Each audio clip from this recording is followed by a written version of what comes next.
আসসালামু আলাইকুম ওয়া রাহমাতুল্লাহি তাআলা ওয়া বারাকাতুহু। সম্মানিত প্রিয় দর্শক, আল্লাহর দরবারে শুকরিয়া আদায় করে আলহামদুলিল্লাহ আমাদেরকে দীর্ঘ 1 বছর পর রমজান উপহার স্বরূপ আমরা পেয়েছি রমজানুল মুবারক। আহলান সাহলান মাহি রমজান। আল্লাহ তাআলা কোরআনে পাকে ইরশাদ করেন, ইয়া আইয়ুহাল্লাযীনা আমানু কুতিবা আলাইকুমুস সিয়াম কামা কুতিবা আলাল লাযীনা মিন ক্বাবলিকুম লাআল্লাকুম তাত্তাকুন। এই ইমানদারগণ, তোমাদের উপর রমজানের রোজা ফরজ করা হয়েছে যেমনি ভাবে তোমাদের পূর্ববর্তী নবীগণের উপর ফরজ করা হয়েছিল, যেন তোমরা তাকওয়া অর্জন করতে পারো। সূরাতুল বাকারা আয়াত নম্বর 183। আল্লাহ তাআলা বলেন, যে ব্যক্তি রমজানকে প্রাধান্য না দিবে, রমজানকে অবহেলা করবে, রমজান মাস আমাদের জন্য বরকতময় মাস। রমজানকে 3 ভাগে ভাগ করা হলো, রহমত, মাগফিরাত, নাজাত। প্রথম 10 দিন রহমতে, দ্বিতীয় 10 দিন মাগফিরাতে, তৃতীয় 10 দিন নাজাতে। আল্লাহ যেন আমাদেরকে রহমত, মাগফিরাত, নাজাতে দান করে এবং আল্লাহ তাআলা আমাদেরকে বঞ্চিত না করে আমাদের সকলের গুনাহ মাফ করে দেয়,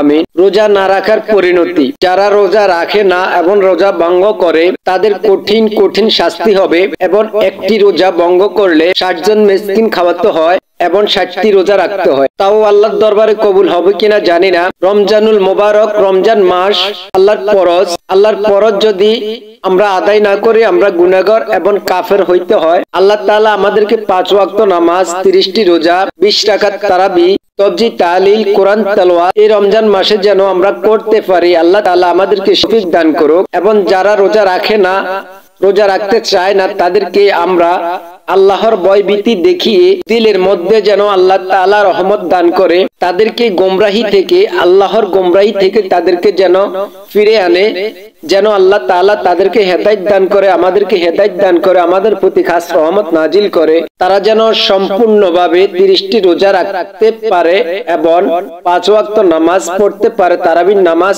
20 রাকাত আদায় করতে পারে। আমরা সেই দিকে লক্ষ্য করব। দিনের বেলা দোকানপাট বন্ধ করতে হবে। দিনের বেলা কেউ রোজাদার ব্যক্তির সামনে খাওয়া দাওয়া কোনো কিছু পানাহার করা যাবে না।